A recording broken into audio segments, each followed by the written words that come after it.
ang napakatinding laban sa gitna nitong si Hisoka Moro at ni Chrollo Lucifer.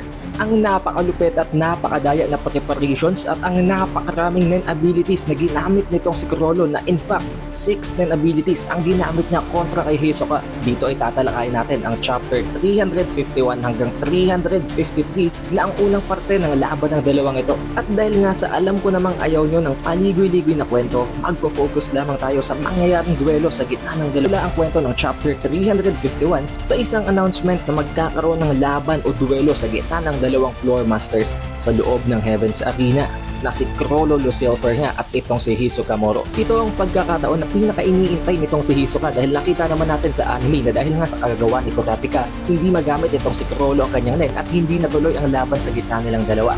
Dito ay nagagalit at napipiko na din daw itong si Chrollo kay Hisoka dahil sunod daw ito ng sunod sa kanya at talagang gustong gusto siya nitong labanan. Kaya nag-suggest siya dito ng isang kondisyon na ang gagawin nilang laban ay isang death battle. Isang laban hanggang kamatayan. Narinig ito ng announcer at therefore he made it official na matatapos at mag-e-end lamang ang laban na ito kapag namatay na isa sa kanila. Wala nang kahit na ano pang pasubali, right away ay nagsimula ang laban sa gitna ng dalawang ito. Agad na ginamit ang dalawa ang kanilang mga nen habang binubunot nitong si Chrollo ang kanyang aklat. Itong si Hisoka naman binubunot ang kanyang baraha. Nagsisimula pa lang ang laban ay may napansin ng kakaiba itong si Hisoka. Binunot nitong si Chrollo ang isang bagay, isang pin o ang para bang antena na ginagamit ni Shalmark sa kanyang nen ability. Ito ay ang Black Voice Portable Fate. Sa pamamagitan ng antenang ito ay itinusok niya ang antena sa kanilang referee at gamit ang ability ni Shalmark ay kinontrol niya ito gamit ang kanyang remote.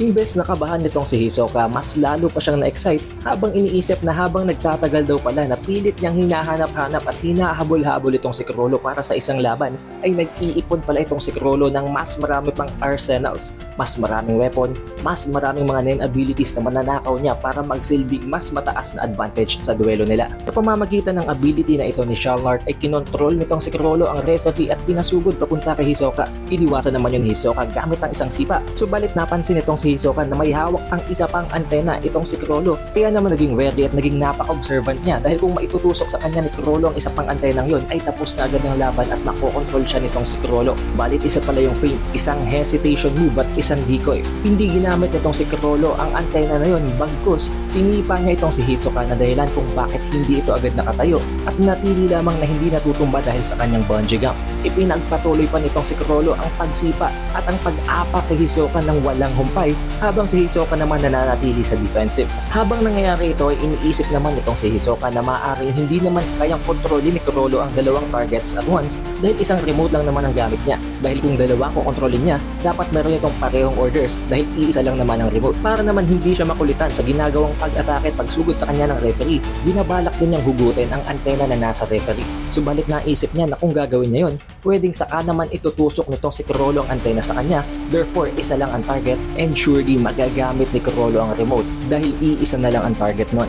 Para makaiwas sa ginagawang pag-aapak ng sunod-sunod nitong si Chrollo kay Hisoka ay ginamit ni Hisoka ang kanyang bungee gum at hinigit ang referee papunta sa kanilang dalawa. Pareho naman silang nakaiwas, subalit ang referee bumalik na naman sa paghabol kay Hisoka. Kaya dito ay nakapag-desisyon siya na papatayin niya na ang referee. However, bago niya ito mapatay, biglang nagkaroon ng minimal explosion. Sa pagsabog na yun ay kumalat ang dugo ng referee at napansin nitong si Hisoka na may kakaiba at napaka-weird ng feeling niya sa dugo na yun kaya iniwasan niyang malapatan nito. Habang unti-unting bumabagsak ang referee na ito ay na-feature at na-reveal naman ang dalawang kamay nitong si Chrollo na meron ng sign na minus and plus at moon and sun sa kanyang kaliwa at kanang kamay. Ito sa mga nanakaw na abilities nitong si Chrollo na ang sun and moon na paired destroyers.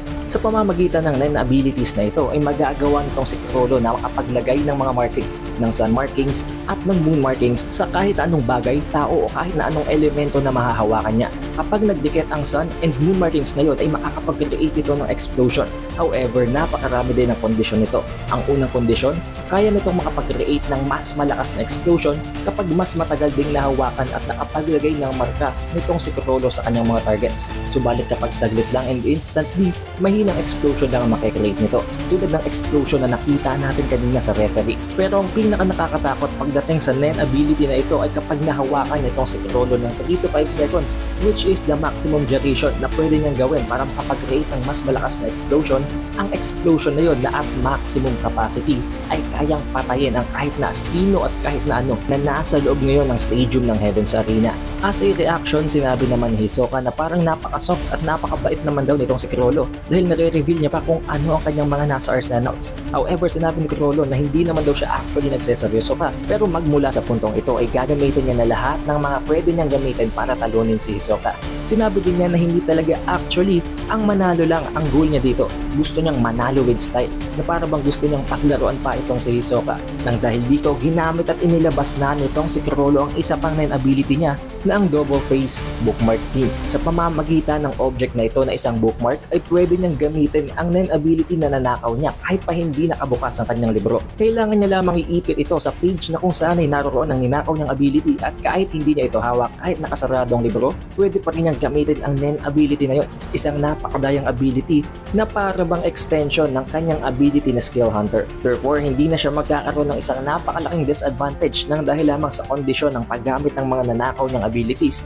Pwede niya nang gamitin ang kanyang dalawang kamay para sa hand-to-hand combat kahit inilalagay na lamang ang kanyang libro sa kanyang bulsa. Ipinagpatuloy pa nitong si Chrollo ang pang-i-intimidate kay Hisoka habang sinasabing habang nangyayari ang duelong ito ay unti-unti niya pang i-reveal, unti-unti niya pang i-explain kay Hisoka ang lahat ng abilities na gagamitin niya para patayin siya. Dinagdag niya pa na definitely it will be in your record sa pinakamaraming Nen abilities na ginamit niya para patayin ang isang target. In-explain dito ni Chrollo na napakarami daw ng disadvantages ng bawat Nen ability na meron ng lahat. Sinabi din niya na nakadepende na sa Nen user kung paano magko-compensate sa disadvantage na yun. However, sa pamamagitan ng kanyang skill hunter na Nen ability, kayang-kaya niyang tapalan ng kahit anong disadvantage dahil kayang-kaya niyang umipon ng mas maraming weapon, mas maraming functions at his arsenal at sinisigurado niya na pwede siyang lumaban kahit kailan niya pa man gustuhin kapag nakaipon na siya ng sapat na mga abilities para talunin ang isang kalaban. Nang dahil dito, sinabi ni Hisoka na therefore, parang sinasabi nitong si Chrollo na sapat na ang kanyang mga naipon na abilities para patayin itong si Hisoka.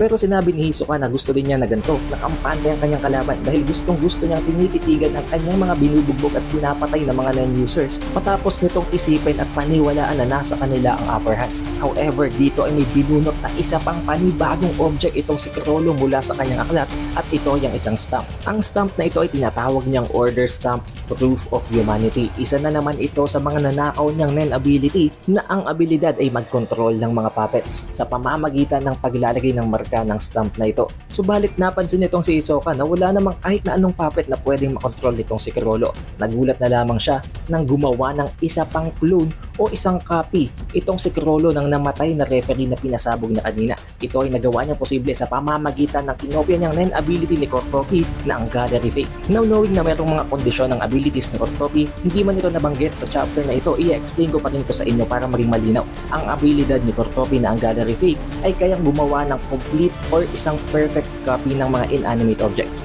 Inanimate objects meaning hindi ito mga nabubuhay na nilalang, kung hindi mga bagay na walang buhay. But seeing napatay na ang referee na ito, it only means na inanimate object na ito. Sa pamamagitan nito, nakopya ito nitong si Chrollo at ang clone na ito na na-create niya gamit ang Gallery Fake ay tinatakan niya gamit ang stamp at dahil dito bumangon at nagsilbing isang puppet ang clone na ito ng namatay na referee. Agad niya itong inutusan para sugudin itong si Hisoka.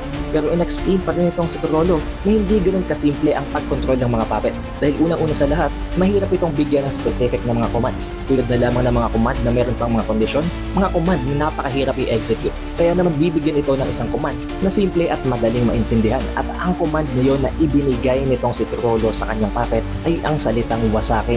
Para mapigilan ng mga puppet na ito ay kailangang tanggalin o putulin ang kanilang ulo dahil ang nagsisilbing para bang confirmation lamang na puppet pa rin ang mga puppet na ito ay kapag naka-remain intact pa ang kanilang mga ulo. Meaning kapag wala na ang ulo, hindi na sila makonsider na puppet kaya hindi natatalabang stamp at mawawala na ang marka nito. Matapos niyang i-explain ang tungkol sa kanyang nanakaw na ability ng Order Stamp, nagpakita na naman siya at nag-introduce ng isa pang ability na ang Convert Hands.